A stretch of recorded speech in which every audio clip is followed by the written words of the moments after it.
हिची दोर भक्ती आवडते देवा संकल्पावी माया संसार ठेविले आनंदे तशीची राहावे चित्ती असू द्यावे समाधान विठ्ठल विठ्ठल विठ्ठल गेली आसमान होय सगळे विद्यांच्या अधिकरण त्याची वंदुसे चरण श्री गुरूंचे ते नमस्कार आता महायोग विठेत ठेवी मनथ्या वरम पुंडलिकाय दातुन मुनींद्र समागत तिष्ठन्तवानंद कंदा परब्रह्मलिंगं भजे पांडुरंग पांडुरंग गुरु प्रथम पांडुरंग गुरु प्रथम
वाजवा तुम्ही पांडुरंगा गुरु प्रथम मान जो सरे चरण संतांच्या त्यांच्या कृपादाने कथेचा विस्तार बाबा हरी सद्गुरुदास तुका ओम नमो ज्ञानेश्वरा ओम नमो ओम नमो ज्ञानेश्वरा ज्ञानेश्वरा ओम नमो ज्ञानेश्वरा ओम नमो ज्ञानेश्वरा ओम नमो ज्ञानेश्वरा ओम नमो ज्ञानेश्वरा ओम नमो ज्ञानेश्वरा ओम नमो ज्ञानेश्वरा ओम नमो ज्ञानेश्वरा तुमचा अनुग्रह लादलो पावन झालो चराचरी मस्तक हे पायावरी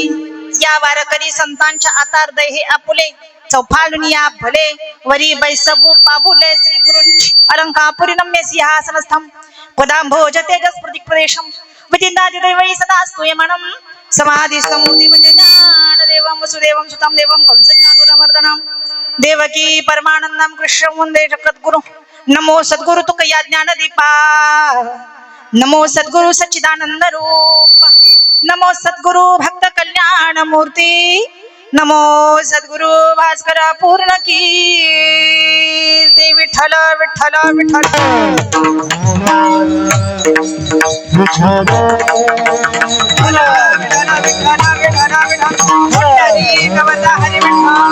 श्री ज्ञानदेव तुकाराम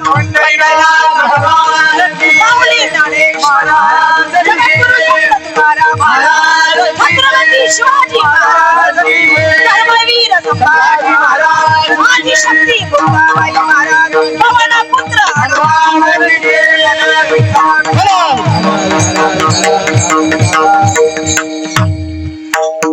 हरी ह्याची थोर भक्ती आवडती देवा संकल्पावी माया संसाराची ठेविले अनंत तैसेची राहावे चित्ती असू द्यावे समाधान प्रस्तुत प्राप्त प्रसंगी कीर्तन रूपी सेवेकरता निवडलेला अभंग श्रीमंत श्री संत वैराग्यवंत वारकरी संप्रदायाचे कळस भक्तीचा अर्थरूप भागवत धर्माचा निश्वास सर्व गुण संपन्न व्यक्तिमत्व संत मान्य संत देवमान्य संत श्रीमंत श्री संत जगद्गुरु तुकोबराया महाराज जाळीला संसार बैसलो अंगणी वैराग्याचे महामेरू भगवान परमात्म्याचे लाडके आणि परम निस्सीम भक्त स्वतःचा संसार जाळून जगाचा संसार सुखाचा करण्याकरता सुंदर असा पंचमवेद गाथारूपाने आपल्या हातामध्ये दिला असे श्रीमंत संत वैराग्यवंत जगद्गुरु तुकोबराया महाराज या आदी संत माईबापांचा उल्लेख करताना माझ्या बहिणाबाई अतिशय सुंदर पद्धतीने वर्णन करतात ज्ञानदेवे रसिला पाया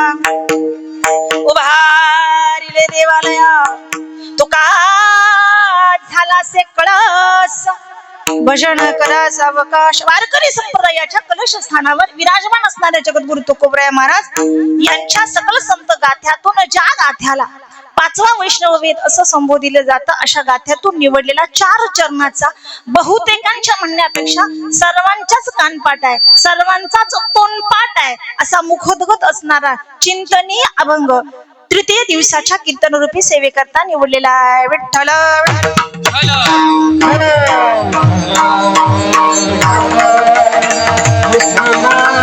वारकरी संप्रदायाचा दंडक आहे वारकरी संप्रदायाची नियमावली आहे आणि या नियमावलीनुसार अभंगाच्या भावार्थापुरी परिहार देणं हे वक्त्याचं आद्य कर्तव्य या न्यायाप्रमाणे आपलं गाव श्री क्षेत्र सांगवी तालुका कोरेगाव जिल्हा सातारा या ठिकाणी सालाबाद प्रमाणे संपन्न होत असलेला अखंड हरिनाम सप्ताह ग्रंथराज ज्ञानेश्वरी पारायण सोहळा वर्ष 12वे आणि 12व्या वर्षातील 3ऱ्या दिवसाची ही कीर्तन रूपी सेवा आयोजक नियोजक संयोजक सचिव सहसचिव खजिनदार अध्यक्ष उपाध्यक्ष अन्नदान करणारे यांच्या विद्यमानाने चालत आलेला हा नामयज्ञ सोहळा यांच्या सर्वांच्या माध्यमातून ज्यांच्यामुळे माझ्याकडे ही सेवा आली आदरणीय आपल्या सातारा जिल्ह्याचं वैभव आणि मी तर एक गोष्ट आवर्जून सांगेन की महाराष्ट्रातील एक कलाकार असे नसतील किंवा एक महाराष्ट्रातील कीर्तनकार असे नसतील की आदरणीय साळुंके महाराजांना ओळखत नसतील गायन क्षेत्रामध्ये ज्यांनी आपल्या सुमधुर गायनानं संपूर्ण महाराष्ट्राला वेळ लावलं आदरणीय अशा अशोक महाराजांच्या माध्यमातून माझ्यापर्यंत ही सेवा आली यांच्या माध्यमातून सर्व गावकऱ्याच्या संमतीनं शिवाय माझ्याकडे सुपूर्द झाली महाराष्ट्रातील ख्यातनाम कलाकार मंडळी आपल्या कार्यक्रमासाठी उपस्थित आहेत म्हणून मी मगाशी आवर्जून म्हटलं अभंगामध्ये तसे 2 शब्द आहेत नाही का समाधान आणि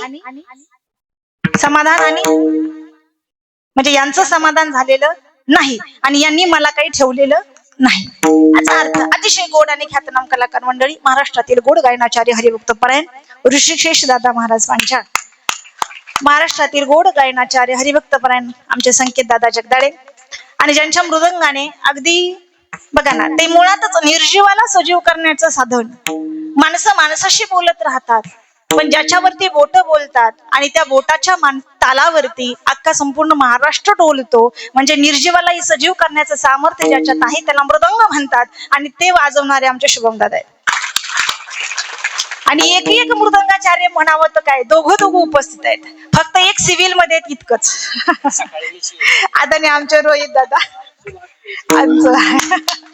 अतिशय गोड असं व्यक्तिमत्व आपल्या सातारा जिल्ह्याचं रोहित दादा टिपरे गोड असं वातावरण गोड असं सुमधुर गायन आणि खरंच असं वाटतं की स्वर्गातच कीर्तन चाललंय की काय असा भास व्हावा खूप गोड असं सुंदर असं वातावरण सर्वच वारकरी संप्रदायाचे गुणीजन टाळकरी गायक आदरणीय आमचे दशरथ महाराज असतील आमचे साळुंके महाराज असतील सर्वच आमचे शिंगवादक दादा असतील वारकरी संप्रदायाचे सर्व महाराष्ट्रातील गुणीजन कीर्तनकारांची कीर्तन श्रवण केलेला जाणकार श्रोता आहे गोड अशी साऊंड सिस्टीम आहे आदरणीय हार्मोनियम वादक मगाशी बसलेले बाबा असतील आज विशेषत्वानं एक महाराज शूटिंग करतात याचं मला समाधान आहे आणि ते किती म्हणजे चिकित्सक कौशल्य म्हणजे एक थोडंसं कौशल्य. आपण शूटिंग बाहेर सांगतो शूटिंग करायला, पण आज आपलं हे सगळं कीर्तन ज्यांच्या माध्यमातून शूटिंग होणार आहे ते स्वतः एक वक्ता आहेत, गोड असे कीर्तनकार आहेत. सर्व गुण संपन्न व्यक्तिमत्व आदरणीय महाराजांच्या चरणाला स्पर्श.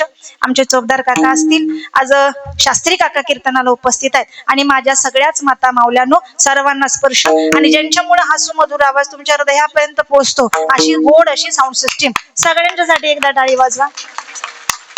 अजून एक आवर्जून उल्लेख मला ज्यांचा करावा असा वाटतो तो म्हणजे जे कीर्तनाला उपस्थित नसतात आणि ज्यांच्यामुळे कीर्तनाला खऱ्या अर्थानं शोभा आहे, तो म्हणजे आमचा सगळाच तरुण वर्ग आहे. म्हणजे आज या बाजूला आमच्या कन्या पण आहेत आणि मला वाटतं या बाजूला आमचे सगळे दादाही बसलेले आहेत. त्यांना माझं श्रीवार वंदन आहे आणि अभंगाला प्रारंभ. विठ्ठल विठ्ठल.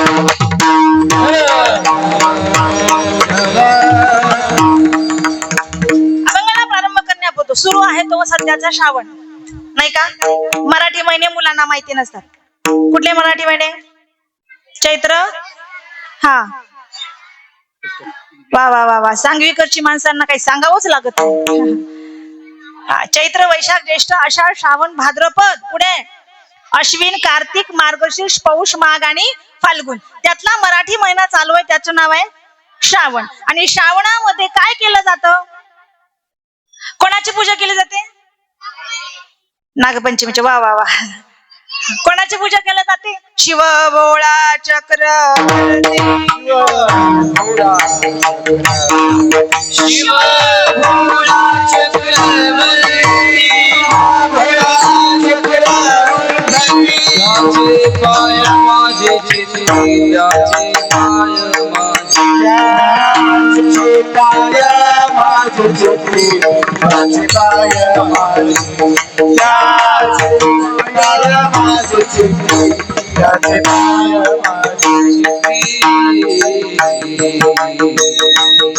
भगवान शंकर परमात्मा सांब सदाशिवाची पूजा केली जाते. या श्रावण महिन्याला पवित्र महिना म्हणतात का अनिष्ट महिना म्हणतात? कसं म्हणतात तो महाराज? जाणकार वर्ग, श्रावण महिना कसा आहे? पवित्र महिना आहे. काय केलं जातं श्रावण महिन्यामध्ये? देवधर्म, पूजा अर्चना, बरोबर, अनेक ग्रंथांची पारायण केली जातात, बरोबर का शास्त्री बाबा? या महिन्यामध्ये आवर्जून एका दैवताची पूजा केली जाते आणि त्या दैवताचं नाव आहे महादेव. श्रावण महिन्यामध्ये भगवान शंकर परमात्म्याची पूजा केली जाते. त्याचं अजून एक शास्त्रीय कारण आहे, ते म्हणजे याच महिन्यामध्ये समुद्र मंथन झालंय. काय झालंय? समुद्र मंथन झालंय. आणि या समुद्र मंथनातून 14 रत्न याच महिन्यामध्ये निघाली. श्रावण महिन्यामध्ये दर सोमवारी भगवान शंकर परमात्म्याची पूजा करतात. आणि अजून एक गोष्ट करतात, त्या म्हणजे या संपूर्ण श्रावण महिन्यापासून ते दीपावली पर्यंत म्हणजे दिवाळी पर्यंत तसं सांगितलंय शास्त्रात की मांसाहार करायचा नाही. म्हणजे श्रावण महिना हा पाळला जातो. त्यामुळं गावोगावच्या सगळ्या कोंबड्या सुरक्षित आहेत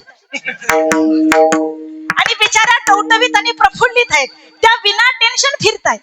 विनोदाचा भाग सोडून द्या, त्या खुश आहेत, निवांत आहेत, आपल्या पिला बाळांसोबत व्यवस्थित आहेत. श्रावण महिना हा पाळला जातो. पूजा अर्चना, देव धर्म याच्यामध्ये केलं जातं. भगवान शंकर परमात्म्याची भक्ती केली जाते. तापिष्ट जरी असलं, क्रोधिष्ट जरी असलं तर चटकन प्रसन्न होणार दैवत म्हणजे भगवान शंकर परमात्मा आहे. पण भगवान शंकर परमात्म्याची भक्ती या श्रावण महिन्यामध्ये केली जाते. अनेक ग्रंथांची पारायण या महिन्यामध्ये केली जातात. गावोगावी महिन्यानं महिनी भजनाचे कार्यक्रम केले जातात. किंवा काही गावांमध्ये अशी प्रथा आहे की प्रत्येक सोमवारी हरिकीर्तनाचा कार्यक्रम केला जातो. याच महिन्यामध्ये सगळ्या ग्रंथांची पारायण करून या महिन्यामध्ये सगळं पुण्य पदरात पाडून घेतलं जातं. मग या भगवान शंकर परमात्म्याची पूजा 4ही सोमवारी केली जाते. कधी कधी देवाला प्रश्न पडतो, महाराज साळुंके महाराज, ही कधी वर्षातले 11 महिने माझ्याकडे येत नाहीत? नाही कळालं? हा, न कळण्यात पण आपण अज्ञानी नक्कीच नाही. 11 महिन्यामध्ये मी यांना दिसत नाही, पण श्रावण महिना आला की वत पाणी ओम नमः शिवाय, वत पाणी ओम नमः शिवाय, वत पाणी ओम नमः शिवाय. भगवंताचं मुखही दिसत नाही. मग 11 महिने जातात कुठं? मग ती भक्ती नाही का? ती भक्ती नाही का? एकाच महिन्यामध्ये केली जाते तीच भक्ती आहे का? 11 महिन्यामध्ये न करायची नाही, या महिन्यामध्ये करायची, ती भक्ती आहे का? प्रत्येक सणांचं महत्व आहे, प्रत्येक दिवसाचं महत्व आहे आणि प्रत्येक दैवतांचं महत्व आहे. विठ्ठल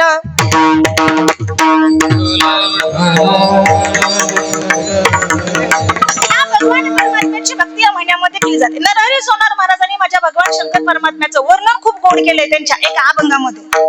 आणि ते वर्णन करताना थोडासा मार्मिकता माझ्या नरहरी सोनार महाराजांनी सांगितला आणि ते गोड चिंतन करतात. भूते वेताळ नाचती ना भूते वेताळ नाचती, नाचती ना भूते वेताळ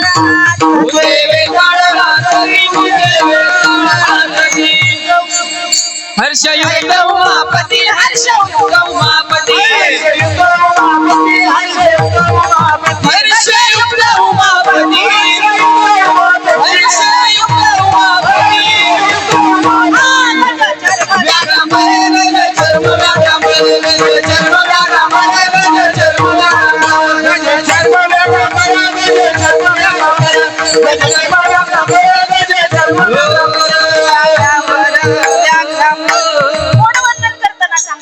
भूते वेताळ नाचती पण हर्षयुक्त उमापती, तो भगवान परमात्मा उमापती हर्षयुक्त आहे, त्याची पूजा केली जाते.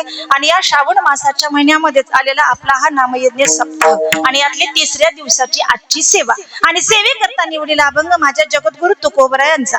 अभंगाचा सरळ भावार्थ, हेची थोर भक्ती आवडते देवा, संकल्पावी माया संसाराची. पण हेची शब्दामध्ये बरंच काही अंतर आहे. हेची म्हणजे नक्की कोणती कोणती भक्ती माझ्या भगवंताला आवडते, हेची थोर भक्ती. इथे थोरही शब्द आहे, हेचीही शब्द आहे आणि भक्तीही शब्द आहे. मग हेची थोर भक्ती आवडती देवा, देवाला ती भक्ती आवडते जी थोर आहे. मग ही भक्ती भगवंताला आवडते, पण त्या भक्तीमध्ये एक गोष्ट नाही, कोणती? संकल्पावी माया संसाराची. ज्यांना संसारावरती माया कमी नव्हे, मायाचा त्याग केला आणि ती भक्ती भगवंताला दिली, तीच भक्ती देवाला आवडते. अजून याच्यामध्ये तुकोबरा पुढे सांगतात, ठेविले आनंदे तैसेची राहावे, चित्ती असू द्यावे समाधान. तुम्ही ज्या परिस्थितीमध्ये असाल, तुमचं लक्ष आहे का हो कीर्तनात? कारण बाजूला स्वयंपाक आहे, स्वयंपाकाचा वास तुमच्या नाकाजवळ येतो, याच्यासाठी विचारलं. ऐकताय ना? हा, जास्त काही मी वेळ घेणार नाही, वाजले तर 11 वाजतील नेहमी सारख्या. तुम्हाला माझी भाषा कळत नाही? हो म्हणा, नाही म्हणा, मान हलवा नाही, काहीतरी करा, पण करा. संवाद झाला की कीर्तनामध्ये रंगत आपोआपच येत राहते. आता तुम्ही जांभळ्या दिला की मला यायला वेळ लागणार नाही. विठ्ठला विठ्ठला.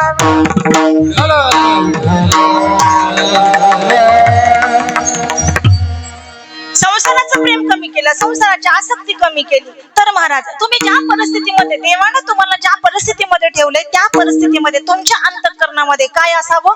समाधान असावं. ठेविले आनंदे तैस, जसं ठेवलंय तसं राहावं आणि चित्तामध्ये समाधान असावं. ती भक्ती देवाला सहज आवडते. त्याच्या पुढे तुकोबरा म्हणतात, वावळीला उद्वेग दुःखाची केवळ. तुमच्या आयुष्यामध्ये दुःख येणार नाही असं नाही. बघा मी काय म्हणते, आपल्या आयुष्यामध्ये दुःख येणार नाही असं नाही, ते येणारच आहे. कारण दुःख आल्याशिवाय सुखाची किंमत कळत नाही. आणि नुसतंच सुख भोगल्यानंतर दुःख काय असतं हे लोकांना कळणार नाही. म्हणजे सुख आणि दुःख हे ऊन आणि सावली प्रमाणे, चंद्र आणि सूर्यासारखं एका पाठोपाठ पाठपुरावा करतो. म्हणून जीवनामध्ये दोन्हीही यावं लागतं. संतांच्या जीवनामध्ये पहिलं दुःख आहे आणि दुःखाचा अंतर्भाव झाल्यानंतर सुखाची प्राप्ती आहे. म्हणजे अगोदर दुःख सहन केलंय, अगोदर दुःखाचे चटके सहन केले आणि स्वतःच्या सुखाबरोबर जगाचा संसार सुखी करण्याची प्रतिज्ञा माझ्या संतांनी केली. हे संतांचं विशेष आहे. म्हणजे सुख दुःख हा ऊन सावलीसारखा खेळ आहे, तो पाठशिवणीचा खेळ आहे, तो खेळलाच पाहिजे. मग दुःख जीवनामध्ये येतं, त्याला काय आहे? भोग नेते फळ संचिताच. तुमचं संचित, तुमचं प्रारब्ध आहे, ते तुम्हाला भोगावं लागणार आणि कोणालाही याच्यातून सुटका नाही. अगदी भगवंताला सुद्धा ते भोगावं लागलं. पण शेवटी तुकोबरा म्हणतात, मग याच्यातून सुटण्याचा साधा सोपा उपाय कोणता असेल? तर ऐका, तुकोबरा म्हणतात, वाहू हा संसार देवा पायी, पण कसा? घालो तयावरी भार. एकदा का एखाद्याच्या डोक्यावर ओझ दिलं की तो माणूस ते ओझ जागेवर पोहोचवतो. हे सामान्य जीवाचं वैशिष्ट्य आहे. मग विश्ववंदनीय भगवान परमात्म्याच्या पायावर जर हे ओझ दिलं की त्याचा तो सांभाळायला तयार आहे. इतका सोपा अर्थ आहे. पण हे व्हावं याच्या करता भक्ती केली पाहिजे ना. मग भक्ती जर झालीच नाही तर आपला भार तो कसा वाहील? कारण त्याचा स्वभाव आहे, घेशी तेव्हा देशी ऐसा असशी उदार, घेतो तेव्हा देतो. मग तुमच्याकडून भक्ती घेतो आणि त्या भक्तीचं फळ तुम्हाला देतो. अभंगाचा अर्थ आहे विठ्ठल.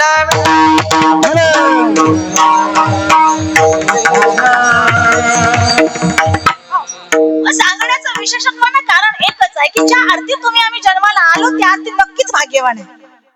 काय नरदेहाची प्राप्ती झाली म्हणजे आपण कशा आहे भाग्य. शास्त्र सांगतं संसारात चांगली बायको मिळणं भाग्याचं लक्षण आहे. तुमचं काय मत आहे?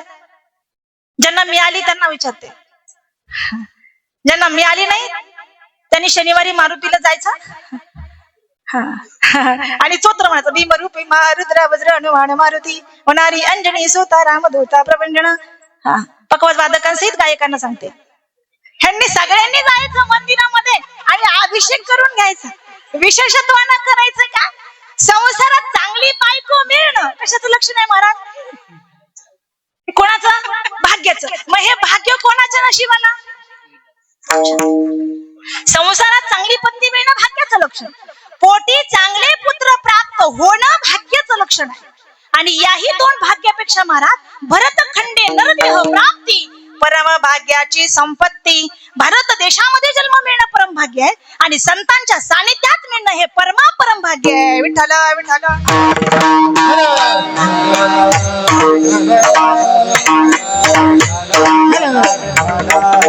त्या अर्थी आपण मनुष्य जन्म घेऊन जन्माला आलो म्हणजे आपण भाग्यवान आहे. आणि भाग्यवान याच्या करता आहे की आपण मनुष्य जन्म प्राप्त केला पण तो आला तसा न घालवता तो भक्ती धर्मात घालवावा याच्या करता संतांनी त्यांचं आयुष्य घालवलं. बघा आता आयुष्य संतांनी त्यांचं जाळलं तुमच्या माझ्या सुखाच्या प्राप्तीकरिता. मग महाराज काय केलं? त्यांनी भक्तीचं सोपं सूत्र सांगितलं. कशाचं? भक्तीचं. अवघडातली भक्ती. यज्ञ याग करणं, जप तप. मला सांगा अनुष्ठान करणं, यज्ञ करणं सोपं आहे का? यज्ञाला आहुती आहे. 12 वर्ष एका पायावरती उभं राहून सुकापाला खाऊन ऊन वाराची तमाग न बाळगता भगवंताची प्राप्ती करणं जमणार आहे आपल्याला? मग प्रपंच असोनी परमार्थ करता येतो याचं सूत्र संतांनी सांगावं. नलगे तीर्थाचे भ्रमण, नलगे तीर्थाचे भ्रमण, नलगे पंचाग्नी साधन, नलगे पंचाग्नी साधन, नलगे दंडन मंगल, नलगे दंडन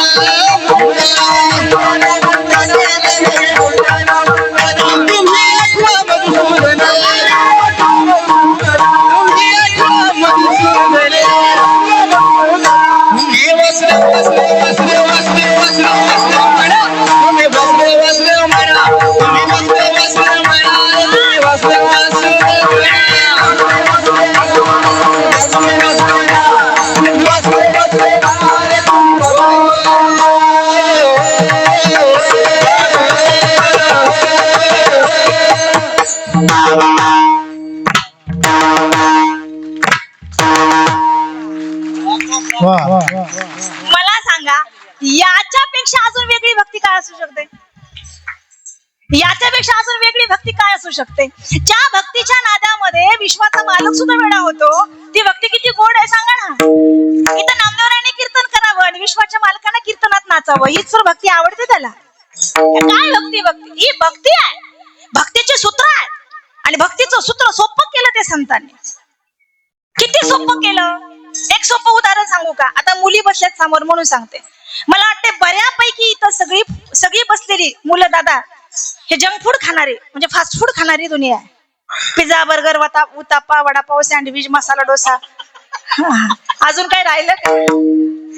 हे सगळे खाणारी. माहितीच नाही तर म्हणता काय? 2 मिनिटात तयार होते, 2च मिनिटात तयार होते, पण 2च मिनिटात पोटात पण कालवते ना. बघा हे असं पाहिजे. हे जंक फूड खाणारं जग आहे. मला काय म्हणायचं लक्षात घ्या, एक वाक्य लक्षात घ्या. फास्ट फूड खाणारं जग आहे, फास्टच जाणार आहे. त्याला वापर एकच आहे. हॉटेलची टेस्ट, पोटात गेले वेस्ट, आजार झाले गेस्ट, डॉक्टर करतात टेस्ट, पैसा होतो वेस्ट, भाजी भाकरी इज द बेस्ट. ह्याच्यापेक्षा वेगळं काय?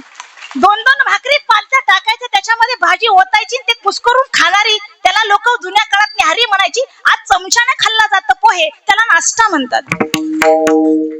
पोहे चमच्याने खायचे तो नाश्ता आहे, पण भाकरी कुस्करून हाताने खायची त्याला न्याहारी म्हणायची. आणि ती न्याहारी खाणारी गुडघे नाही दुखत पण नाश्ता खाणारी कमरा गेल्या, मणके गेले, डोळे गेले, हात गेली, पाय गेली. मला सांगायचं तात्पर्य इतकंच आहे, फास्ट फूड खाणारं जग आहे. फास्टच चाललंय दादा, हे फास्ट चाललंय. मग आता आमच्याकडे फास्ट फूड मध्ये येतं काय?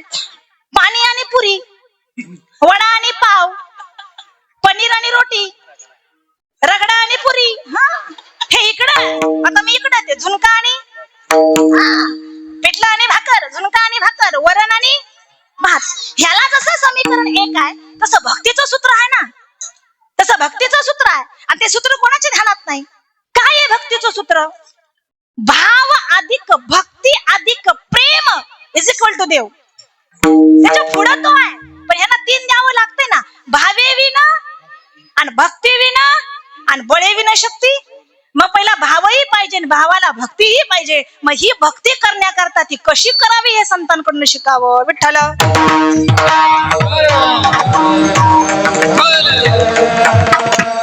का करावी? तर भक्ती त्याला आवडते. तो म्हणजे कोण? तो विठेवरचा मालक आहे. तो हा विठ्ठल, तो हा माधव. बरोबर, तो विठेवरचा मालक उभा आहे ना, त्याला ती भक्ती आवडते. पण त्याला आवडीमध्ये प्रकार आहे, लक्षात घ्या. त्याच्या आवडीमध्ये प्रकार आहे. सगळ्यांना चपाती आवडते का? सगळ्यांनाच भाकरी आवडते का? हा, मला हे उत्तर माहिती होतं. पोरांच्या डब्याला चपाती असते, पोरांच्या डब्याला भाकरी असते. बरोबर, चपाती. सगळ्यांना सगळ्या गोष्टी आवडत नाही, पण माझ्या भगवंताला आवडते ते फक्त एकच आहे, आणि तिचं नाव भक्ती आहे.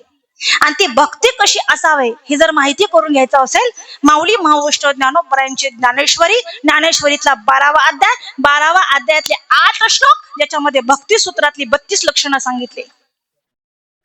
भक्ती भक्तीच आहे, कारण भक्तीशिवाय मुक्ती नाही. लक्षात घ्या, भक्तीशिवाय मुक्ती नाही. आणि भक्ती करायला कुणाला आवडत नाही. मग भक्तीचं सूत्र काय? भगवान परमात्म्याला सागर संगीत पूजा घातली, स्नान संध्या आटोपली.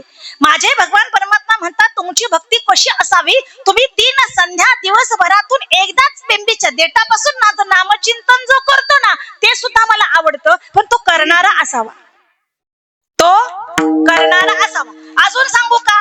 आवड आणि सवड याच्यात फरक आहे. काय असे? आवड आणि सवड.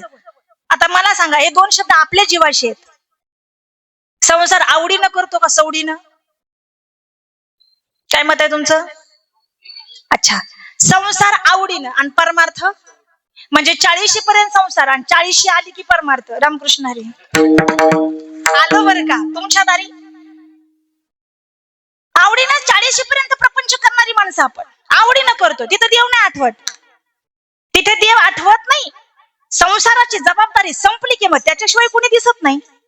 कारण आता प्रपंचामध्ये राहिलंच काय? राहिलंच काय? राहण्यासारखं काही राहतच नाही. त्याला कारण आहे, प्रपंच हा दुःखाचं मूळ असताना सुद्धा सुखरूप करून करावा असा वाटतो, पण परमार्थ हे मूळच सुखरूप आहे. तो करायला कोणाला आवडत नाही. लोक तिकडे जात नाहीत, आणि तिकडे जावं याच्याकरता भक्ती सूत्र सोपं सांगितलं. किती भक्ती सोपी सांगितली. देवाला आवडतं ना, आवडीने भावे हरिनाम घेशी, तुझी चिंता त्याशी सर्व.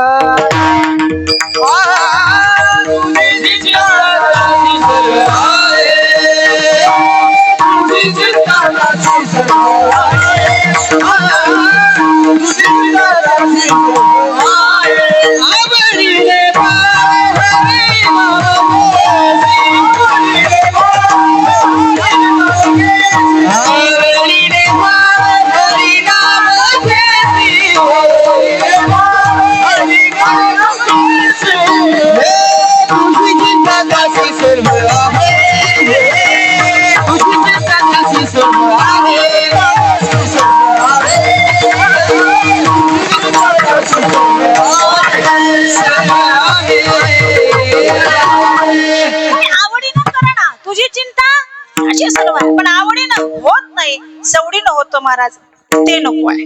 मी एक सांगते तुम्हाला, ऐका.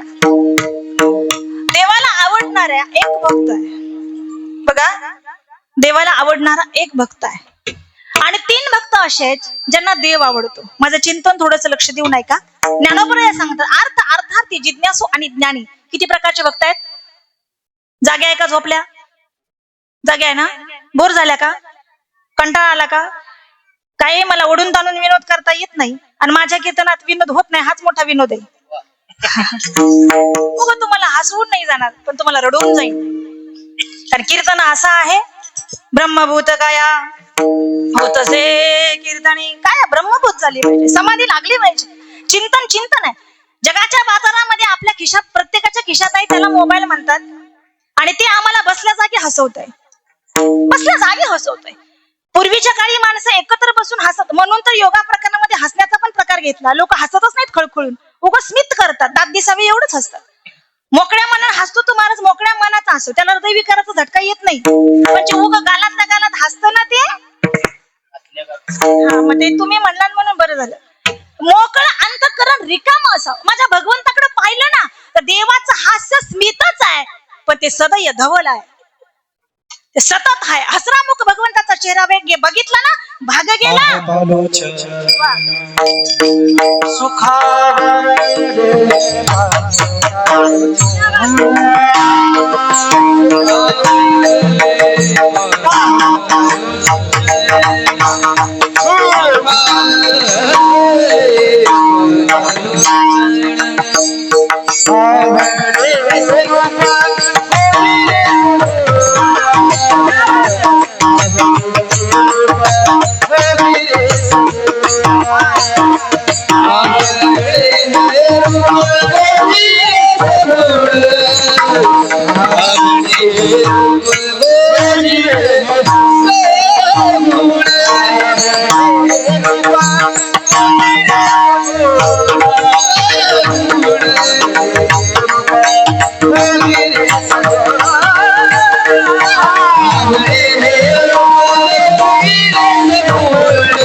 जो मी तुझं पाये पांडुरंगा, का पाहता लोचन सुखावले. तुझं मुख पाहिलं देवा, लोचन सुखावलं. देवाला ज्ञानी भक्त आवडतात. तीन आहेत, अर्थार्थाची जिज्ञासू, जे देवाला चिकटून आहेत. आणि एक ज्ञानी आहे, ज्याला देव स्वतः चिकटलेला आहे. सपोज दृष्टांत सांगते, आपल्याकडे बाजार असतो. बाजार असतो का कुठला? आपल्या गावात भरतो नाही, आपल्याला कोरेगावला जावं लागतं का? अच्छा, गेलाय का कधी बाजारात?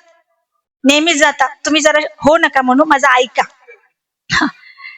तुम्ही बाजारात गेल्यानंतर तुमच्या बाजारात काय स्पेशल मिळतं मला माहित नाही, पण आमच्या माहेरच्या बाजारामध्ये भजी छान मिळतात.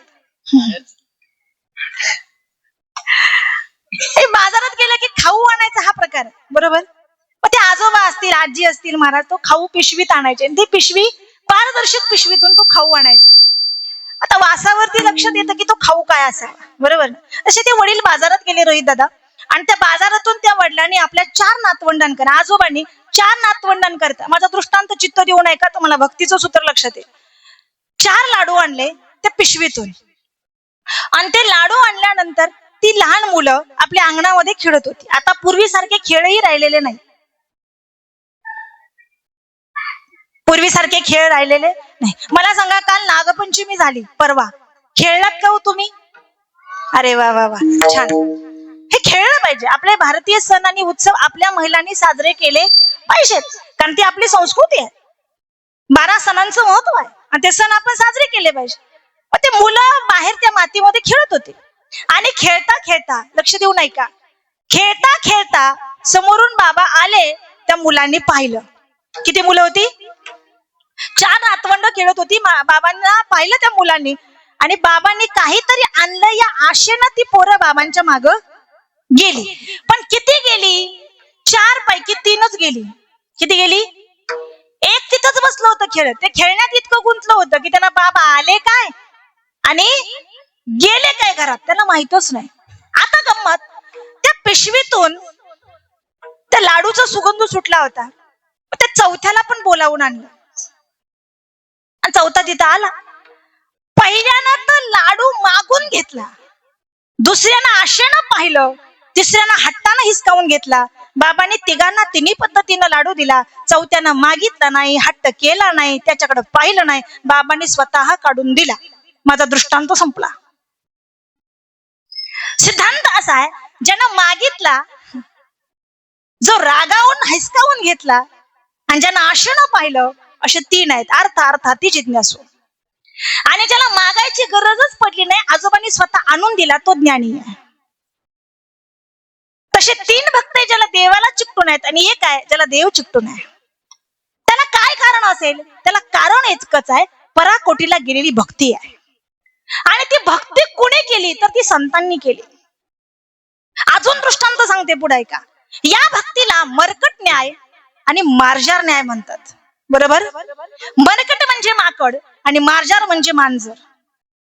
तुम्ही कधीही पहा, चित्र आपल्या अवतीभोवती दिसतं महाराज. माकडन कधी स्वतःच्या पिल्लाला पकडत नाही, पिल्लानं त्याला पकडलेलं असतं. ह्याला मरकट न्याय म्हणायचं. असे तीन भक्त, त्याला अर्थार्थी जिज्ञासू म्हणतात. आणि मार्जार न्याय याला म्हणायचं की मांजर स्वतःच्याच पिल्लाला स्वतःच्याच तोंडात पकडते, 12 घरं फिरवते, पण स्वतःचा दात त्या पिल्लाला लागू देत नाही. त्या न्यायाप्रमाणे भगवान परमात्मा भक्ताला जिथं बोलावतो तिथं स्वतः जातो. त्याला ज्ञानी भक्त म्हणतात. कारण ज्ञानी भक्ताचं सूत्र आहे, भाव अधिक भक्ती अधिक प्रेम, परिणाम भगवंत. तो भेटतो, नवे नवे त्याला भेटावं लागतं. मग ज्ञानी भक्ताच्या जवळ भगवंताला जावंच लागतं. मग ही भक्ती भगवंताची करणारे संत आहेत. आणि या संतांनी आम्हाला सांगितलं की भक्तीचं सूत्र काय आहे? हरिमुखे म्हणा, हरिमुखे म्हणा, पुण्याची गणना कोण करी. मग महाराज, तुम्ही एवढं भगवंताचं सांगताय, एवढं भक्तीचं सांगताय, मग अशी भक्ती करणारे संत तरी सांगा. अशी भक्ती करणारे संत आहे ज्यांच्या सानिध्यात प्राण्यांनी जावं, तर त्या प्राण्यांना सुद्धा भगवंताच्या भक्तीची गोडी लागावी. असे संत संताजी महाराज जगनाडे. विठ्ठल विठ्ठल.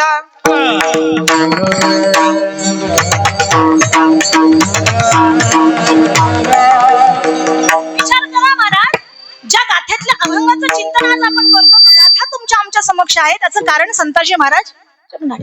आणि संताजी महाराज जगनाडे हे तुकोबरायांच्या अगदी परम शिष्य, परम भक्त. कारण तुकोबरायांचं दोघांचं एक वचन एकच होतं. संताजी महाराज जगनाडेंनी सांगितलं होतं तुकोबरायांना, जर तुमच्या अगोदर मी गेलो तर तुम्ही गेल्यानंतर मी खाली येईल, आणि माझ्या अगोदर तुम्ही गेलात तर मी गेल्यानंतर तुम्हाला यावं लागेल. केवढी मोठी भक्ती आहे. बरं, भक्तीच्या पलीकडचं सांगते, वर गेल्यानंतर खाली येण्याचा शब्द आहे. माझं काय म्हणणं लक्षात? वर गेल्यानंतर खाली येण्याचा शब्द आहे. याचा अर्थ भक्तीत ताकद आहे. याचा अर्थ भक्तीमध्ये ताकद आहे, त्या भक्तीमध्ये सामर्थ्य आहे. कारण भक्तीच तेवढी पराकोटीची आहे. मग ती भक्ती किती पराकोटीची आहे विचार करा.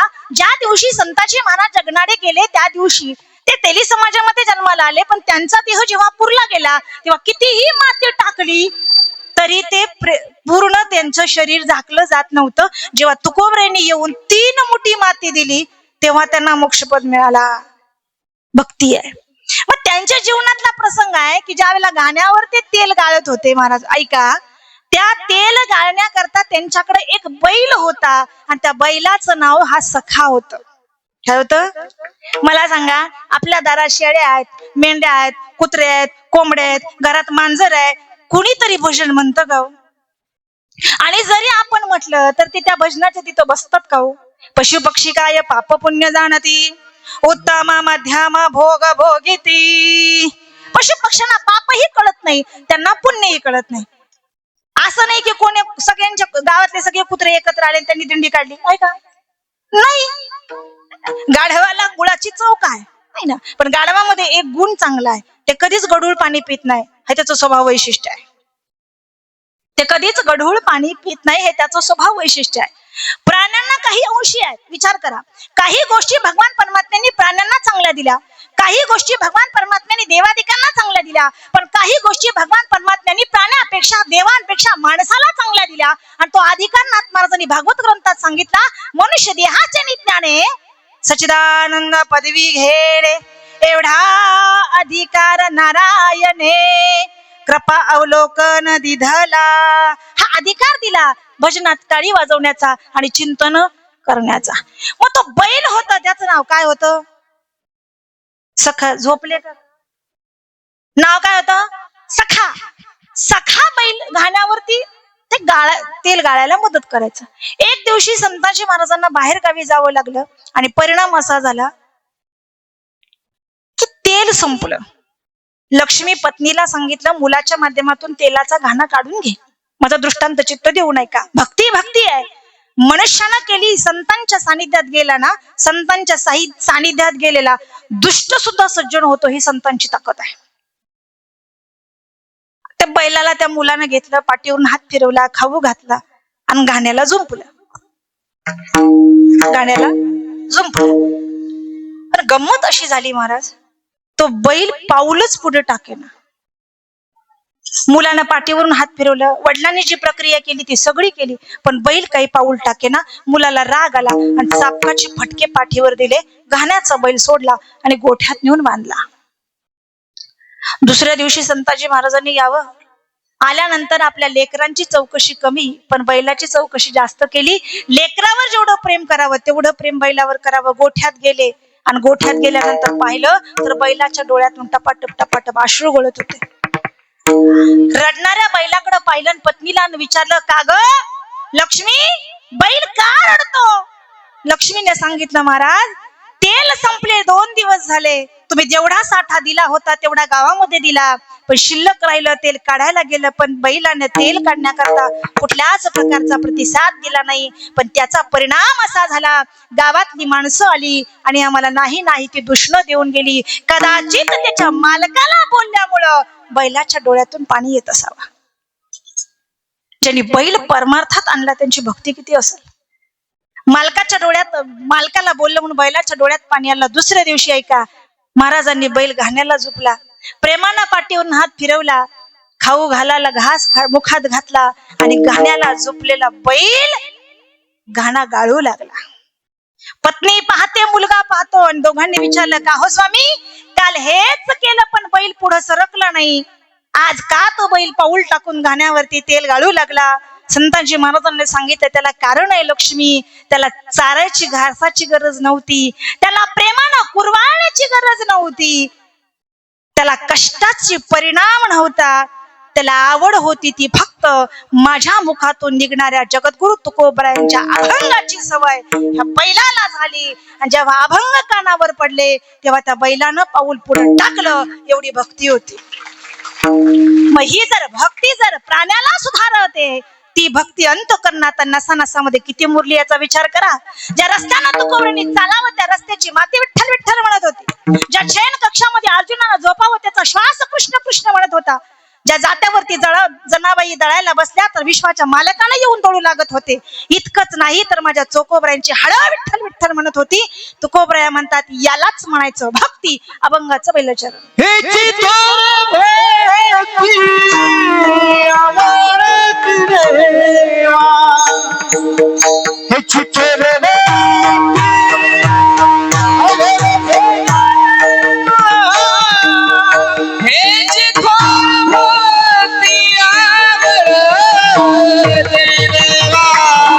Yeah.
संकल्पावी माया संसाराची प्रपंचाची माया देवाला द्या माई.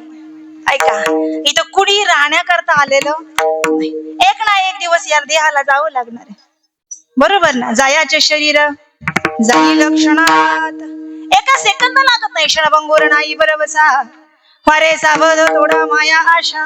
एका सेकंदाचा याचा भरोसा नाही, हे जावं लागणार. मग माणसानं प्रपंच किती करावा आणि परमार्थ किती करावा हे त्याचं त्यानं ठरवावं, बरोबर ना माई?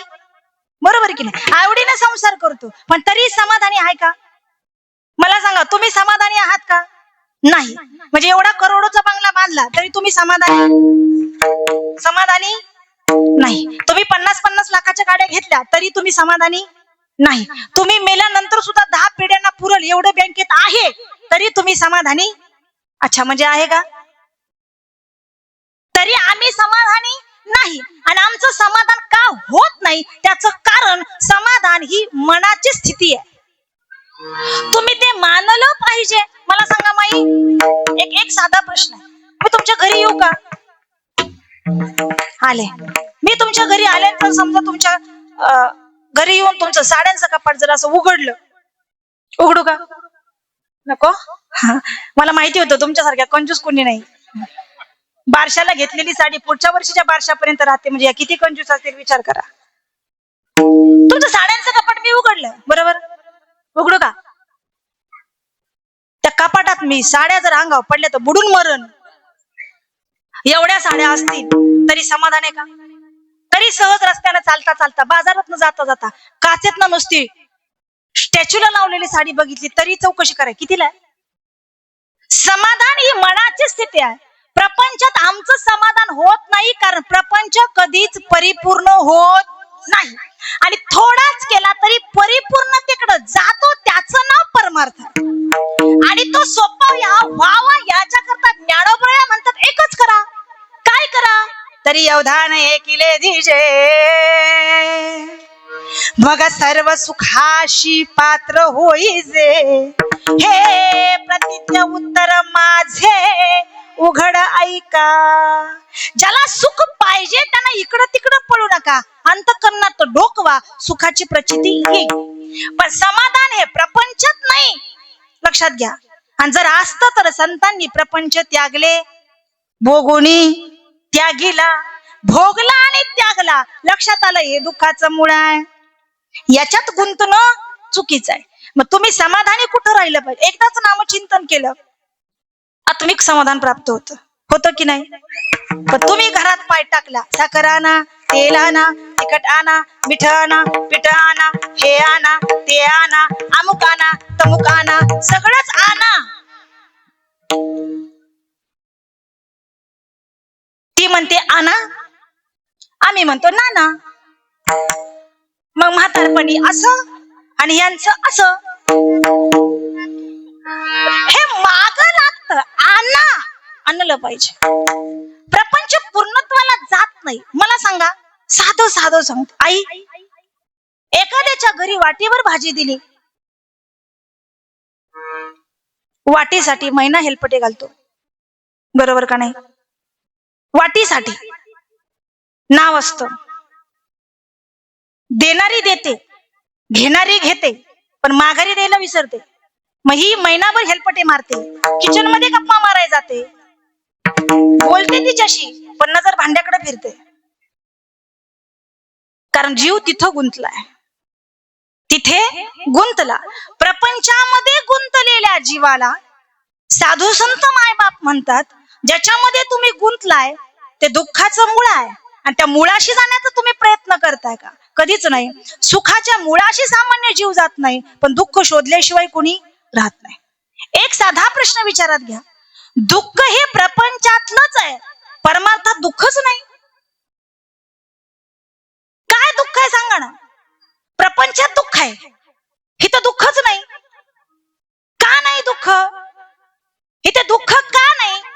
कारण असं आहे, इथे दुःखाचा लवलेशच पाहायला मिळत नाही. कारण ज्याचं चिंतन करणार आहे मुळातच तो सुखरूप आहे, तो सुखाचा सागर आहे, तो प्रेमाचा आगर आहे. आणि तो प्रेमाचा मूर्तिमंत पुतळा आहे. तिथं दुःख कसं मिळेल? मिळणारच नाही. मग जर प्रपंचात दुःख आहे तो सोडा असंही संतांनी सांगितलं नाही. ते साधं साधं म्हणतात, तुम्ही जे करताय ना त्या कर्तव्यामध्येच कर्म करताच त्याला आठवा, तो तुम्हाला भेटतो. मग काय ठाईचं वैजोनी करा एक चित्त, आवडी अनंत आळवावा. पण कसा? अंतकरणापासून. नाही तर हरिमुखे म्हणा चुलीवरचं दूध उतू गेलं, पुण्याची गणना कोण करी, पोटातले कावळे बाहेर आले. नाही ना, ते होत नाही आणि ते होणारही नाही. प्रपंच ईर्षेनं करतो की नाही? किती ईर्ष्या. शेजारी 15 कोटीचं घर झालं, माझं पण होणार, बांधणार, कर्ज काढून पण बांधणार की नाही? हो म्हणा, हो म्हणा.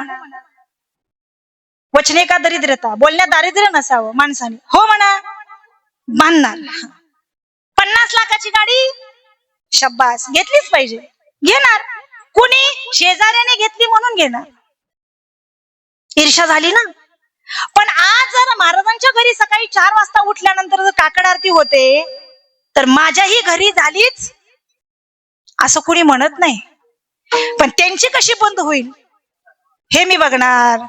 हा माणसाचा स्वार्थ आणि वस्तुस्थिती आहे. परमार्थ ईर्ष्येनं कोणी करत नाही आणि प्रपंच केल्याशिवाय राहत नाही. आता परिणामाची वाक्यता ऐका. संसारात ईर्ष्या केली तरी करोडोचा बंगला इथंच आहे, 40 लाखाची गाडी इथंच आहे, पण इकडं जर ईर्ष्या केली तर हरिमुखे म्हणा पुण्याची गणना कोण करी सोबत आहे. ते येणार आहे, ते इथं राहणार नाही आणि ते कुणी इथं ठेवणार नाही. प्रपंचाचा वावुगा पसार आहे. जसं चोखोबराया म्हणतात, तुटला आयुष्याचा दोरा, एर वावुगा पसार. टाकोनी पडती रांडा पोरे, आणि ती होती पाठीमोरे. हिता जीव गेला तर आपलीच पत्नी टाकून पळते, पण इथं जर संकटात आग गुंतल्यानंतर हाक मारली तर मोहे दाव गाली पाना, नाव घेता पंढरी राणा, कोठे न दिसे पाहता उडी गाली अवचिता. इथे येतो तो, त्याला कारण तुकोबराया म्हणतात, तुका म्हणे तुझं सोडविना कोणी, एका चक्रपाणी वाचोनी या. विठ्ठल विठ्ठल विठ्ठल.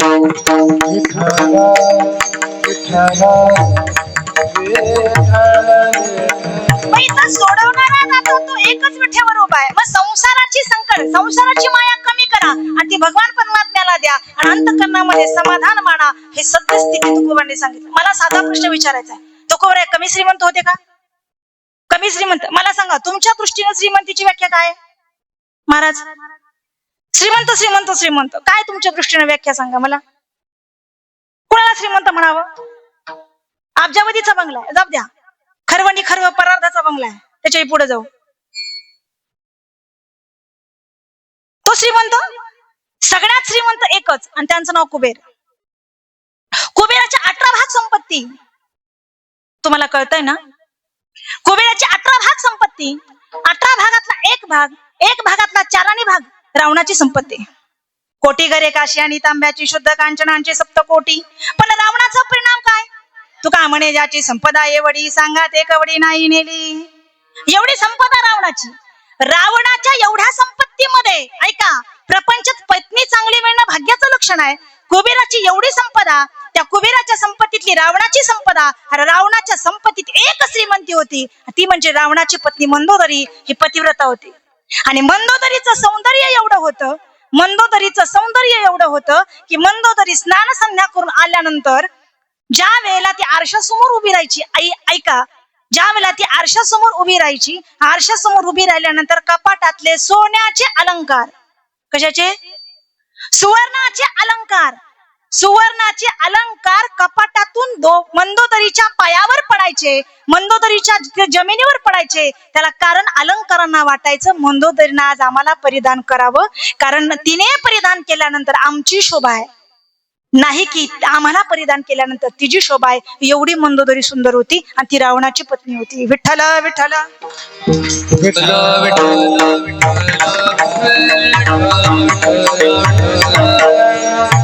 एवढी संपदा आहे प्रपंचामध्ये, तरीही त्यांना जावं,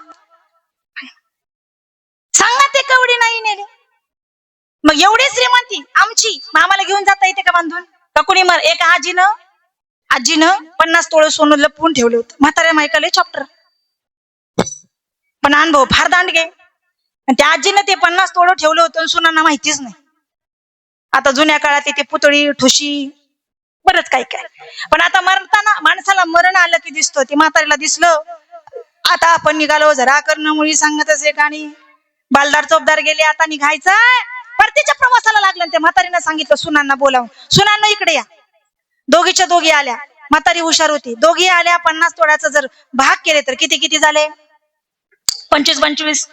म्हातारीनं सुनांना सांगितलं, ऐका, माझ्याजवळ 50 तोळे आहे. किती तोळे? 50. सुनांनी घामच पुसला. आजपर्यंत म्हातारीनं सांगितलं नाही, आणि आता मरताना सांगते. बरं सांगते तर सांगतो, बरं आहे ना, गेले असते म्हणजे कळलं नसतं. सुना खुश. मग काय संध्याकाळी म्हातारीला तुपातला शिरा. पण म्हातारीला सांगितलं 50 जरी असलं तर दोघींना 20-20च देणार. आजीबाई 10 तोळं म्हणजे माझ्यासाठी ठेवणार, पण तुमच्यासाठी कशाला? तुम्ही गेल्यावर म्हणजे मी गेल्यावर माझ्या सोबत द्या. सोबत जरी दिलं तरी काढणारे काढून घेणार, नाही येणार सोबत आहे हे सोबत येणार नाही. मग या नाशिवंत प्रपंचामध्ये, या नाशिवंत मायेमध्ये गुंतण्यापेक्षा माझे संत मायबाप म्हणतात, याच्यावरची माया कमी करा. संकल्पावी माया संसाराची. मग करा काय? जिथे तुम्हाला भगवंतानं ठेवलंय, जशा परिस्थितीमध्ये ठेवलंय तसंच तुम्ही राहा. कारण तुकोबरे एवढे श्रीमंत होते, 12 गावची सावकारकी माझ्या तुकोबऱ्यांच्याकडे होती, पण तुकोबऱ्यांनी स्वतःच्या वाट्याचं बुडवलं, भावाच्या वाट्याचं भावाला देऊन टाकलं. कारण तुकोबराया म्हणतात, माझी परिस्थिती अभंगाचं दुसरं चरण. ठेविले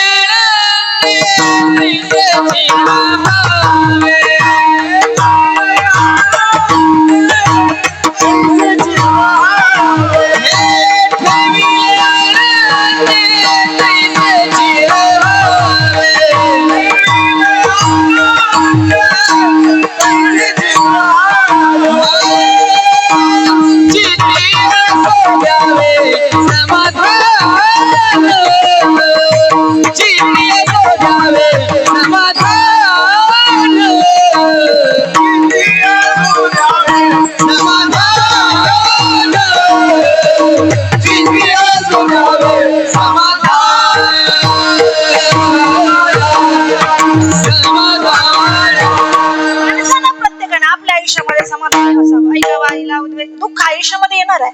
दुःखाशिवाय माणसाला सुखाची किंमत कळत नाही. दुःख यायलाच पाहिजे ना, त्याच्याशिवाय सुख कसं कळलं? ऐका, प्रत्येक माणसाच्या आयुष्यामध्ये सुख दुःख हे त्याचं संचित आहे. काय संचित? म्हणजे प्रारब्ध. एक वाक्य लक्षात ठेवा. कबीर महाराजांचा एक सुंदर दोहा आहे. कबीर महाराज सांगतात, समय से पहले और भाग्य से अधिक किसी को कुछ भी नहीं मिलता. वेळेच्या आधी नशिबापेक्षा जास्त तुम्हाला काही सुद्धा भेटणार नाही. एखाद्याच्या नशिबात असेल तर ते चालून त्याच्याकडे येतं दादा, पण एखाद्याच्या नशिबातच नसेल ना तर त्याच्या हातून सुद्धा निसटता. हा प्रारब्धाचा भाग आहे. त्याला तुकोबऱ्यांचं प्रमाण आहे, प्रारब्धाची जोडे धन, प्रारब्धाची वाढे मान. प्रारब्धाशिवाय तुमचं धनही मिळत नाही आणि प्रारब्धाशिवाय तुमचा मानही वाढत नाही. साधा दृष्टांत सांगते. एका माणसाकडे एवढी संपत्ती होती, तो विचार करत होता, मी याचं काय करू?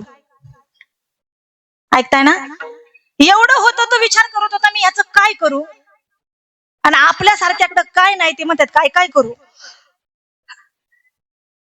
बरोबर ना? आपल्याकडे काहीच नाही, आपण म्हणतो हे मिळवण्यासाठी काय काय करू. रात्रीचा दिवस, दिवसाची रात्र. बरोबर की नाही? पण ज्याच्याकडे आहे ते म्हणतात, मी ह्याचं काय करू? बर देऊन देऊन किती देऊ? ते येतच आहे, ते प्रारब्धात आहे ना त्याच्या.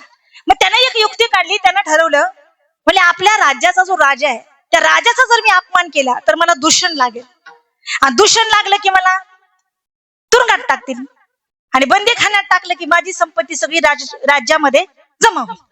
चांगला सोपा पर्याय. म्हणून त्यानं एक पर्याय निवडला. दुसऱ्या दिवशी राज्यसभा भरली की आपण त्या सभेमध्ये जायचं. काय करायचं? जायचं. भूक लागली का? हा नाही ना? नाही, मला कावळ्यांचा आवाज इथपर्यंत येतोय म्हणून विचारला. 10 मिनिटांमध्ये सेवा संपवते का? आणि ते राजा असे सिंहासनावर बसले होते.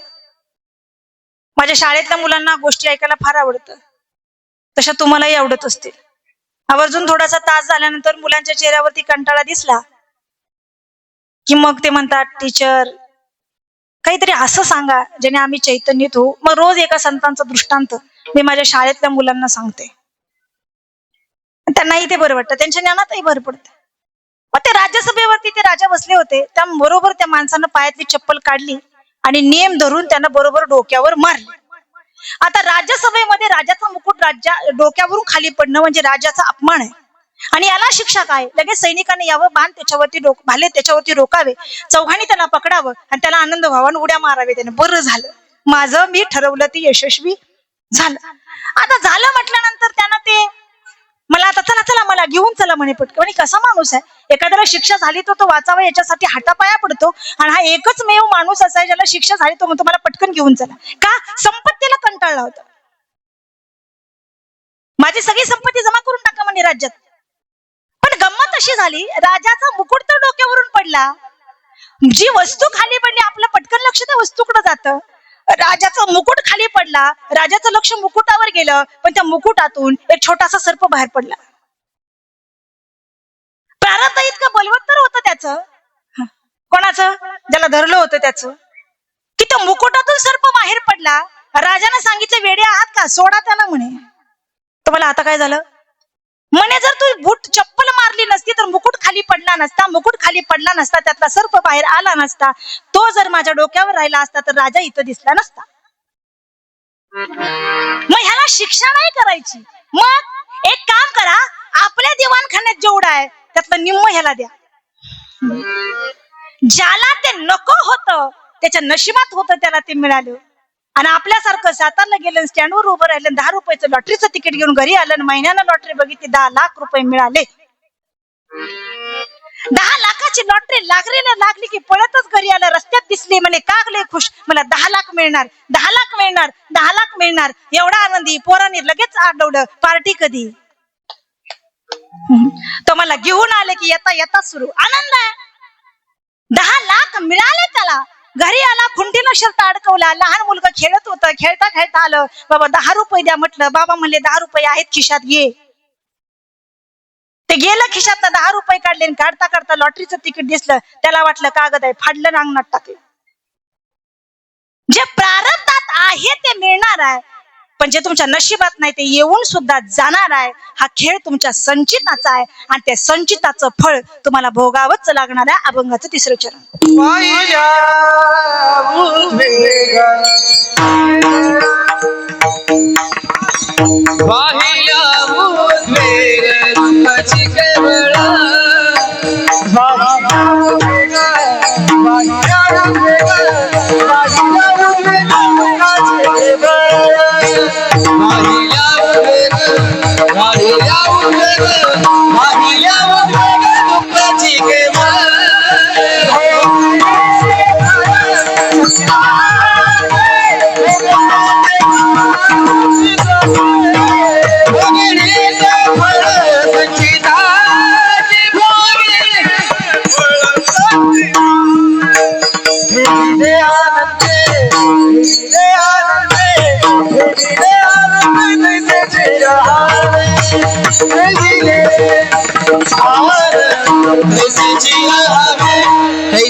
चित्ती असू द्यावे समान वाहिरा उद्वेग दुःखची केवळ भोग नेते फळ संचिताचे. तुमच्या संचितात आहे ते तुम्हाला भोगावं लागणार आहे. बरं, तुम्हाला आम्हाला भोगावं लागणार आहे असं नाही.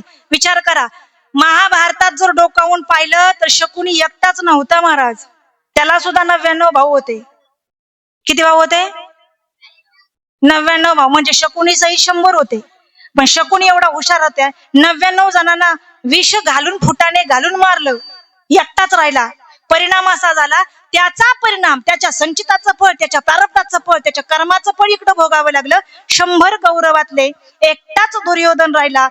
तोही मरता मरता त्यानं विचारलं अश्वत्थाम्याला की हे 99 माझे गेले, पांडवातला एकही गेला नाही. त्याला कारण केले कर्म झाले त्याची भोगा आले, उपजले मेले ऐसे किती, तुझ्या मामानं सुद्धा 99 मारले, ते गेले तसे तुझेही 99 गेले, 100वा भोग नेते फळ संचिताचे. जे संचितात आहे ते भोगावं लागणार आहे. आणि याच्या करता माझ्या संतांनी सांगावं, बाबांनो एक करा, जिथे परिस्थिती जशी असेल त्याच्या समाधानी राहायला शिका.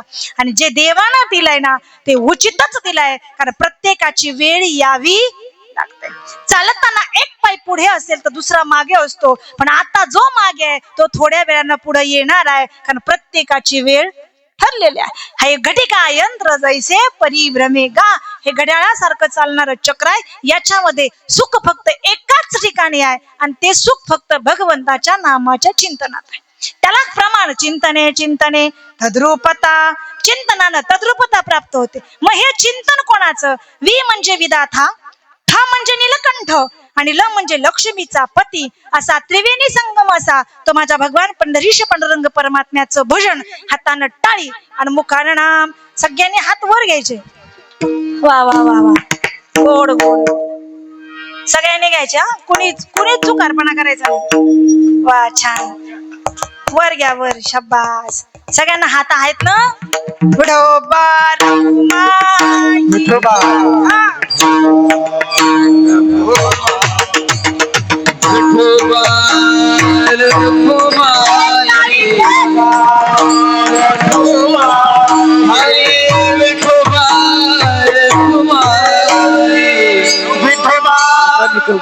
या पुढे या.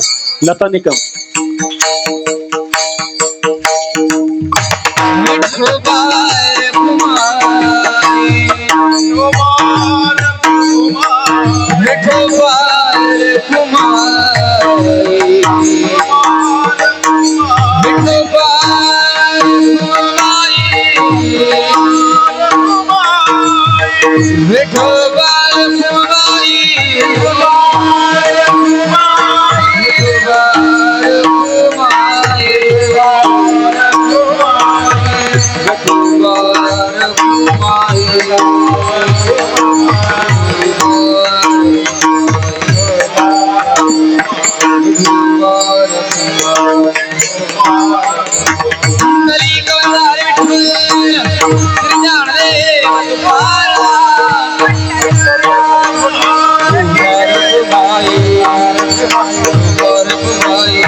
खाली घ्यायला सांगितले नव्हते तरी ते पटकन खाली आले.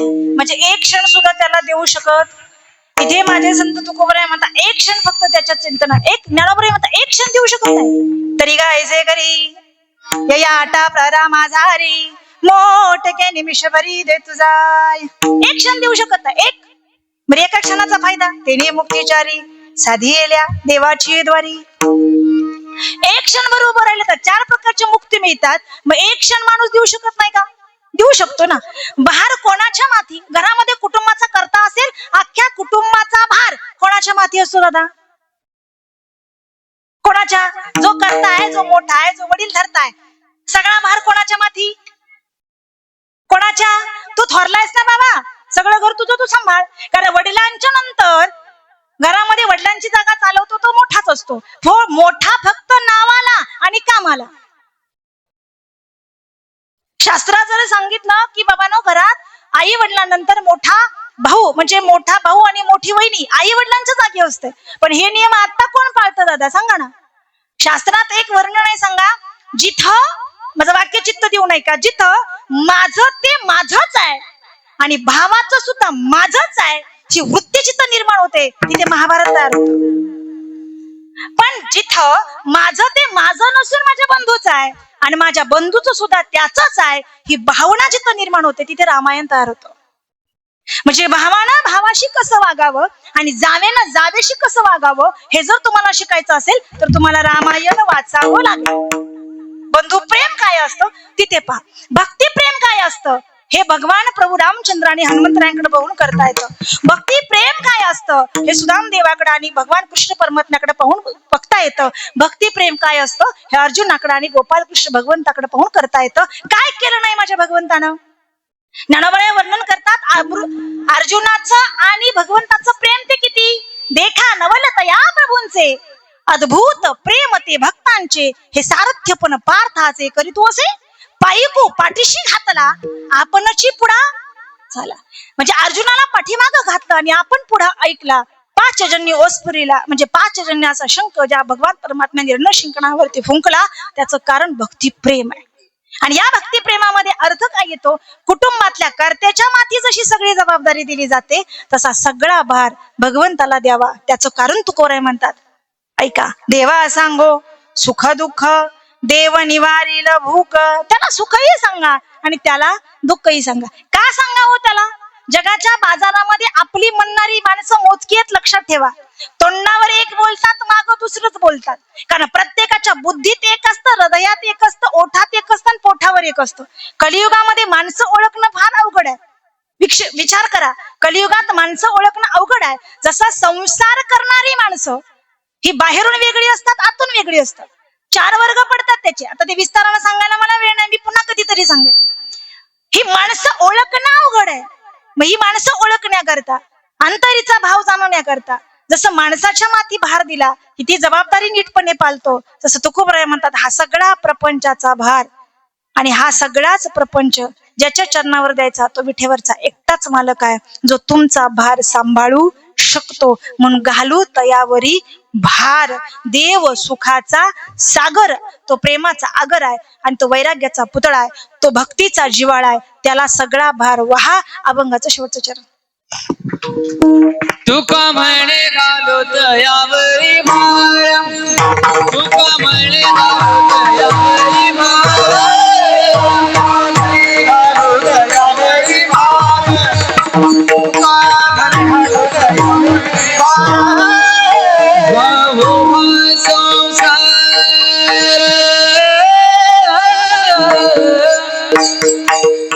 देवा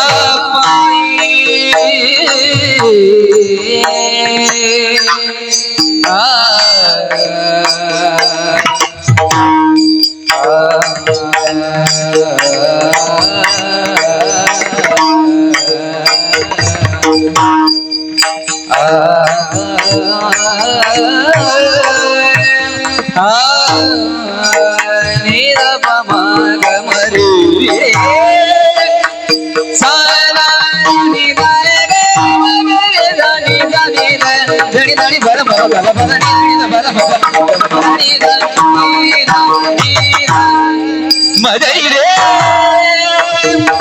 रे रे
बोलू तयावरी भार वाहू हा संसार देवा पायी. त्याच्या चरणावरती सगळं व्हा आणि मग आता निश्चिंतीने पावलो विसावा. आता निवांत झालो कुंडलिया धावा तृष्णेची. आता निवांत झालो, आपला सगळा भार भगवंताच्याकडे सोडवून दिला. आता फक्त एकच देवा, माझ्या आयुष्यामध्ये इतकंच व्हावं, फक्त तुझ्या नामाचं चिंतन व्हावं. कशा करता कसं व्हावं? कामामध्ये काम, काही म्हणा राम राम, जाईल भवशम, सुख होईल दुःखाचे. काम करता करता भाकरी करताय ना यानो, रामकृष्ण हरी म्हणा, भाकरी फुगत पण भाकरी नाही फुगत, आता करणारी फुगते. ते भाकरी फुगावी प्रेमानं केलं तर ती फुगते. रुचीने दे अन्न जसं जात नसता लवण. अन्नात मीठ नसेल तर अन्नाला रुचकता येत नाही. जीवनामध्ये परमार्थ नसेल तर जीवनामध्ये गोडवा येत नाही. आणि तो जर आला ना तर मग तू खोबऱ्या म्हणतात आन रस रुचती केवी, राम रसाची चवी. ज्ञानेश्वर ज्ञानराज मामा महाराज ज्ञानेश्वर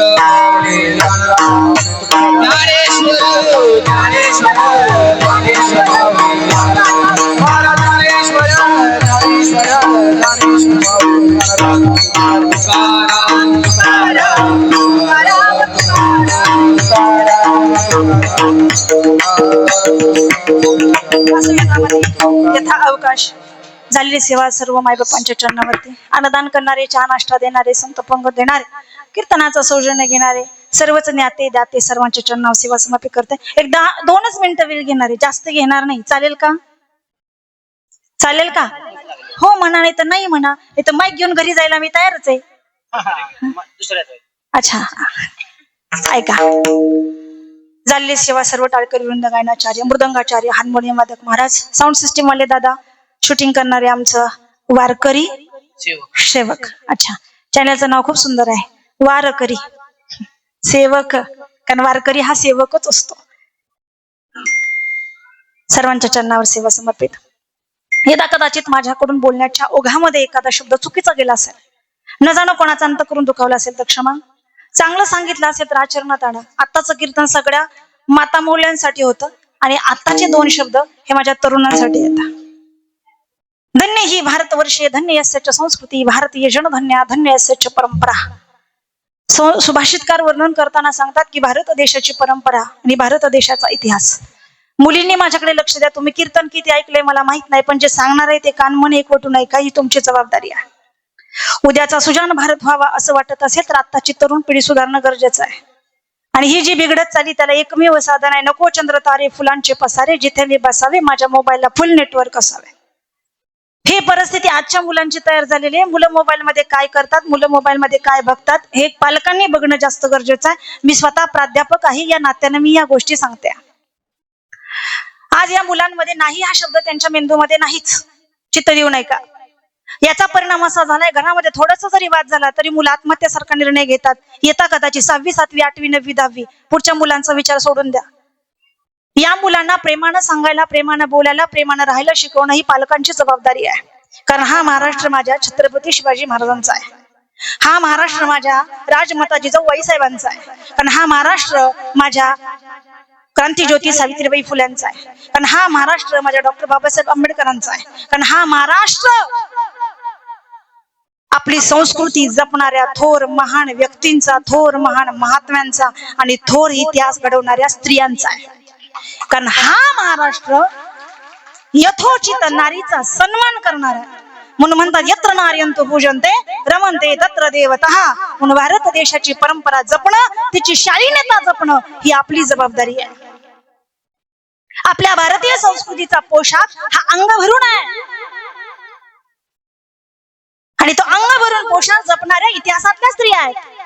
रयतेच्या कल्याणाकरता, रयतेचं स्वराज्य निर्माण करणाऱ्या, रयतेच्या जाणता राजा माझ्या छत्रपती शिवाजी महाराजांना घडवणाऱ्या राजमाता जिजाऊ साहेबांच्या डोक्यावरचा पदर कधी पडला नाही. क्रांतीज्योती सावित्रीबाई फुलेंच्या डोक्यावरचा पदर कधीच पडला नाही. ज्यांनी इतिहास घडवले, स्त्रियांनी स्वतःची संस्कृती जपली, सांभाळली, टिकवली आणि सुरक्षित पद्धतीने तुमच्या माझ्या हातात दिली, ती आम्हाला सांभाळता येऊ नये का ही शपथ दिली.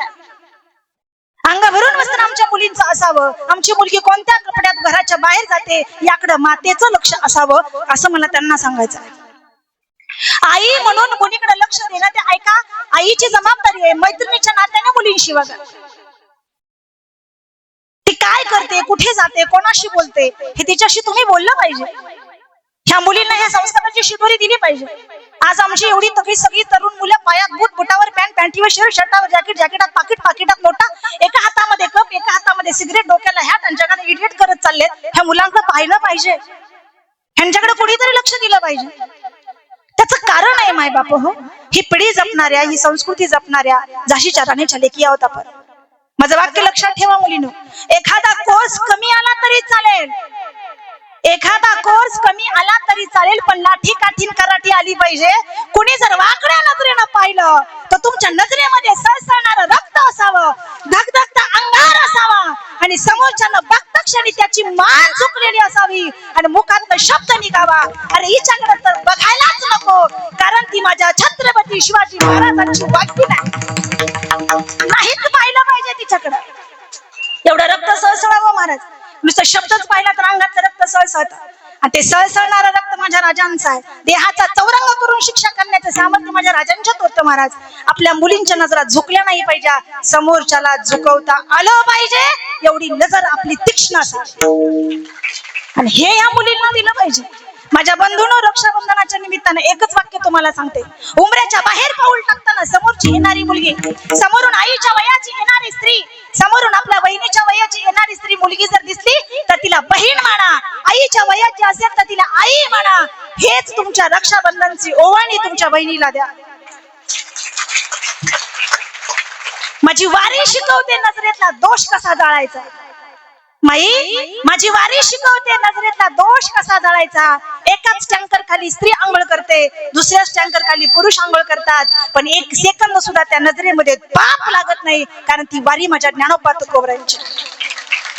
इथे दोष नाही लागत. पण दुसऱ्याची परिस्थिती जर आपल्या राज्यात आली ना तर तिला साडी आणि चोडी देऊन सन्मान करायची शिकवण माझ्या राजांनी दिली. ही संस्कृती तुम्ही सांभाळावं. क्षत्रिय कुलावतंस सिंहासनाधीश्वर राजाधिराज श्रीमंत श्री श्री श्री छत्रपती शिवाजी महाराज की, धर्मवीर संभाजी महाराज की जय भवानी, जय जय भवानी, जय जय भवानी. पायाच्या नखापासून डोक्याच्या मेंदूपर्यंत मुंग्या आल्या. हे शिकवतो तो माझा इतिहास आणि ही शिकवते ती माझी परंपरा आणि हे टिकवते ती माझी संस्कृती. हे सांभाळायचं आहे. बाकी मला काही अपेक्षा नाही. माझ्या कीर्तनातून एवढं जरी घेतलं ना दिद्यांनो, तुम्ही सुधाराल. वाईट वाटतं 3-3 वर्षाच्या मुली सुटत नाहीत आमच्या नजरेतून. आज सकाळी जिथं कीर्तनाला गेलं, फक्त 2 मिनिटाच्या प्रेमाकरता स्वतःचा देह संपवणाऱ्या मुलीचं चित्र डोळ्यासमोर आलं. वाईट वाटतं त्या बापाच्या काळजाला.